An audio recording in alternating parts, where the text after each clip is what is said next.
Hello, everyone. This is Ross Carpri again with Keller Williams Vestavia, coming to you live. We've got a new topic today to speak about, and of course, I've got Andy Gagliano with me from Gagliano Mortgage.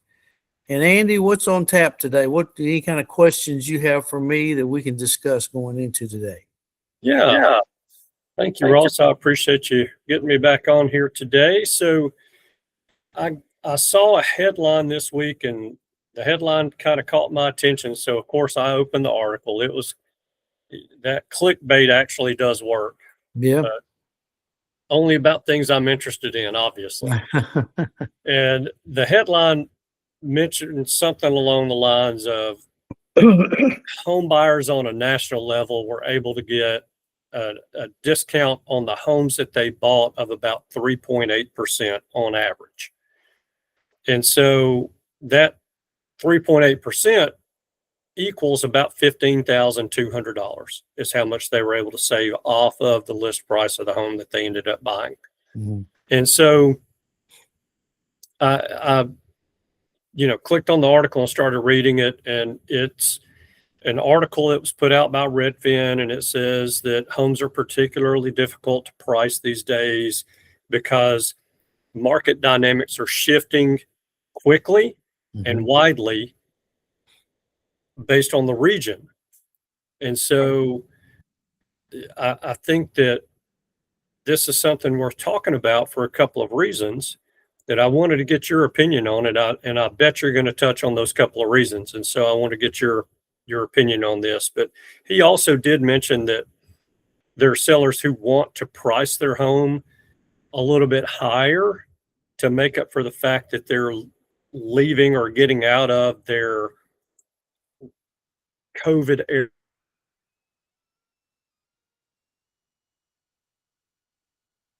I don't know how much of that is accurate or not, but I have to say that.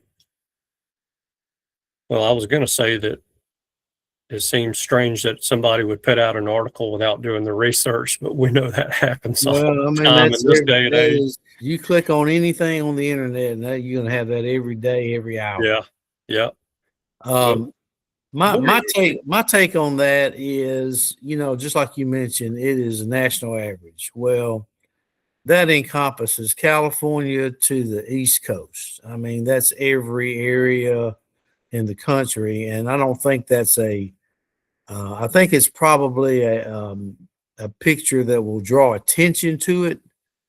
But here in Birmingham, I have not seen that. I have not seen an average of 12%, 15% reduction in off a list price. I've seen homes now go for list price or above still. Again, a lot of that depends on the situation. Every household, every rooftop is different. Yeah. Some houses are priced, and you go into the fact of people think, well, I'm going to price a little bit higher so that I can come down. It's easier to come down than go up and all that. But what we've found to be true is if you do price it higher based on that theory, there's a good chance that house is going to be on the market for a lot longer. Right. And then you're going to have to go into a price reduction phase. And then if you do that one time and it doesn't work and you can't sell it or not able to sell it, then you're going to do another reduction. Then that's going to send out a signal to buyers, hey, it must be something wrong with this house, or the price is too high, or they just don't have the value correct. Mm-hmm. And those are all red flags to buyers. I would much rather price the house in a sweet spot where it's going to sell. Obviously, I don't want to price it low because to me that makes the seller leave money on the table, and I don't think that's right. But it's hard to hit that sweet spot sometimes, but you have to do it based on the data that we have. And we have a lot of data now in the current internet world that helps us to kind of get that sweet spot to price a house. We always want to make sure we get the right amount for the seller. But again, I think if you price it too high, then that's the problems you're going to run into. You're going to create more problems by doing that. And then you're going to end up having to drop the price anyway. And then if you look back on days on market, they're going to go from 10 days on the market to 40 days on the market. I've seen homes now that have been on the market 160 days, 180 days. Kind of like the old days we used to do that. But back when COVID was going on and you had people coming out of all that, homes were not staying on the market longer than 5 days. I used to have people tell me all the time on listings of mine, if it's on the market 6 days, they want to know, call me and want to know what's wrong with it.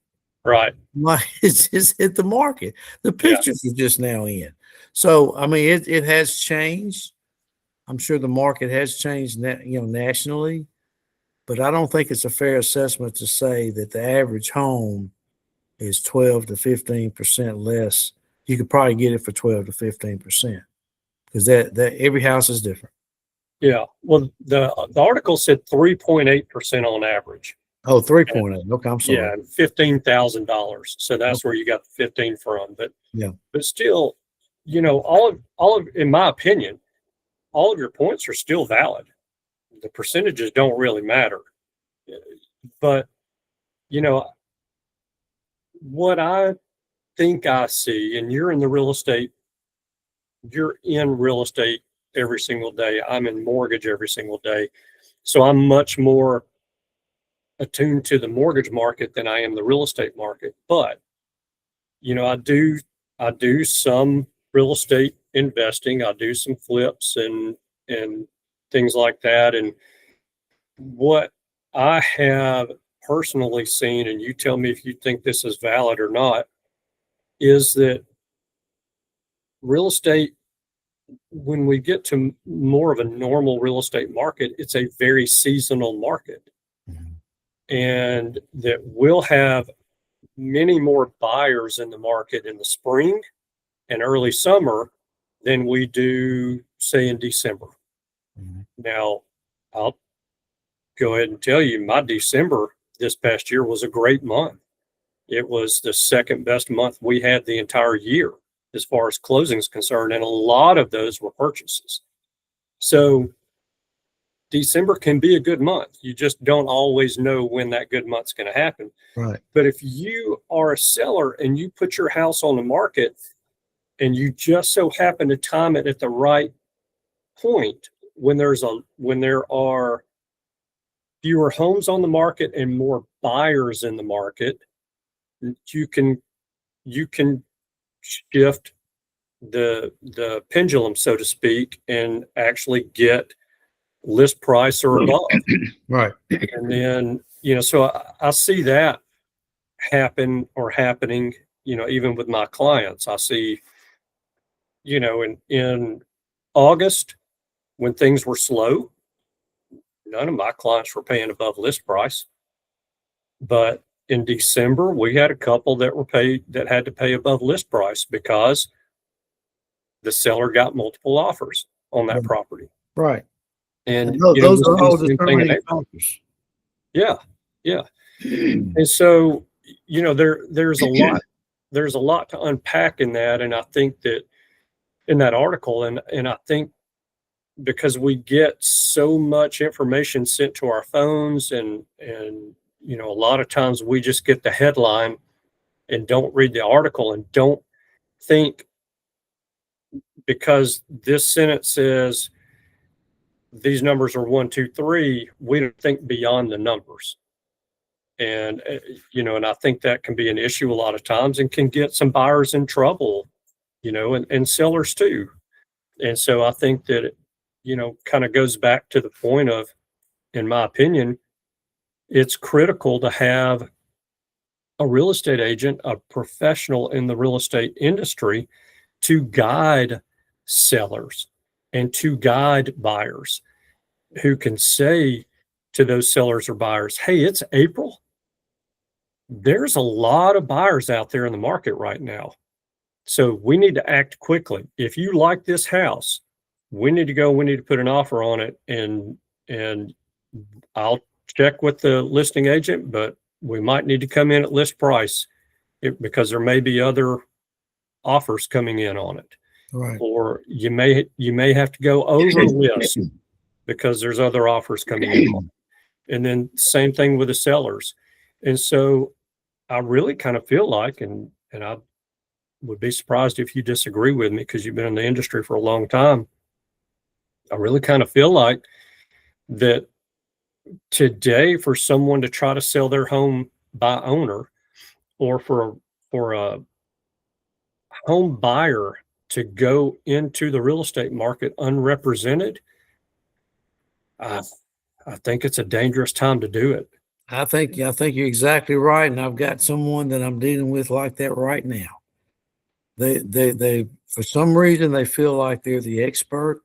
They Yeah. don't need a realtor, and I think the mindset from a lot of those types of people is that if I don't have an agent to represent me, I can save 2.5 or 3%. I don't have to pay that buying agent's fee. Well, but you're not represented at all. And Right. and you know that listing agent is going to make the both sides of the transaction anyway. I mean, it's not like they're going to give you a 3 or 2.5 or 3% discount. It Right. just doesn't work that way. But people have it in their mind that it does, and that is not the case. And when it comes to the closing table, they'll find out. Sure, you may have gotten $3,000 or $4,000 off the list price, but when you look at the HUD statement and look at everybody's fees, that agent got paid for both transactions because that's what they did. Yeah. You had to notify that agent to write an offer, and you had to notify that agent to see the house. So why in the world would somebody do that, thinking that they would save money and they don't?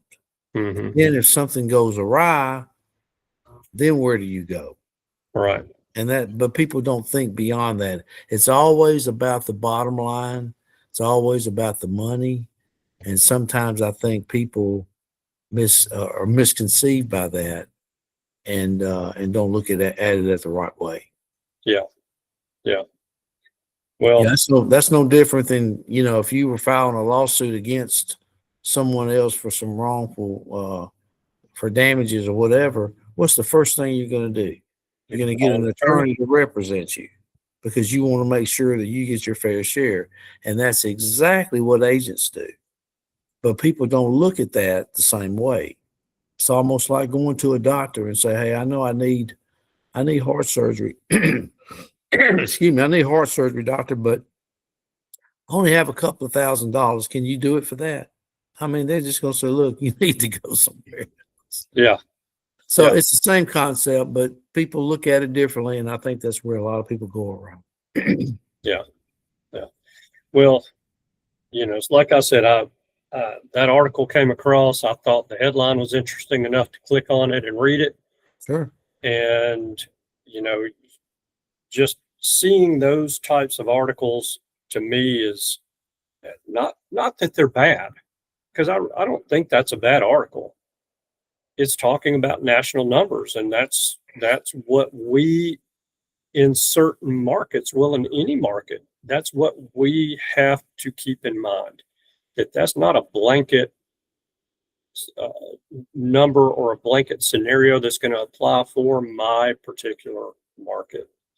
And again, one more reason why having a professional to represent you as a buyer or you as a seller in this real estate market is extremely important. So Absolutely. Well, it makes for good reading, and it that's does. fine if you just hold it to that. Yeah. But when you put a lot of faith in those types of articles and you look at it from a national level standpoint, there's no way that could be, accurate.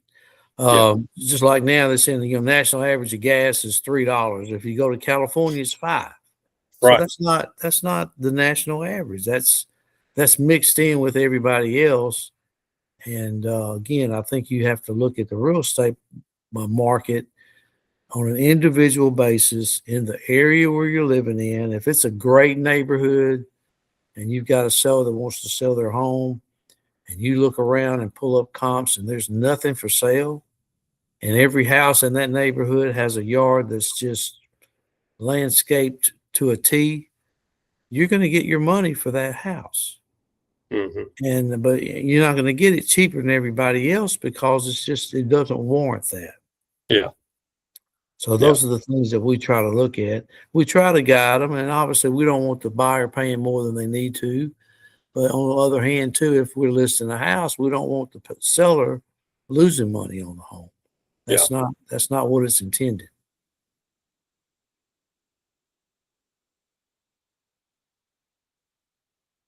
Yeah. So if there is someone out there who's interested in buying this spring or in the summer, or someone who's interested in selling spring or summer, and they want some information on their specific market, their specific neighborhood, and as crazy as it may sound to some people, their specific street, because some streets are more desirable in a neighborhood than others. That's right. How can they get in touch with you to have that conversation? Yeah, they can call me at 205-601-0123, and I'll be more than happy to help them. If for some reason I happen to be occupied, you can leave a message or you can send me a text. But I would like to get back in touch with you and talk it out, kind of see what we need to do and come up with a plan of action from that. Yeah. Okay. How can they call you, Andy? Yeah, if they want to speak to me to get some questions answered about mortgages, I can be reached at 205-979-4412. I'm at extension 1. Okay, super. Well, thank you so much for your time today. Yeah, thank Folks, you. if you have any questions, feel free to get back in touch with either one of us, and we'll be more than happy to help you. Yeah, absolutely. Thanks, Ross, and look forward to seeing you next week. Same here. Take care.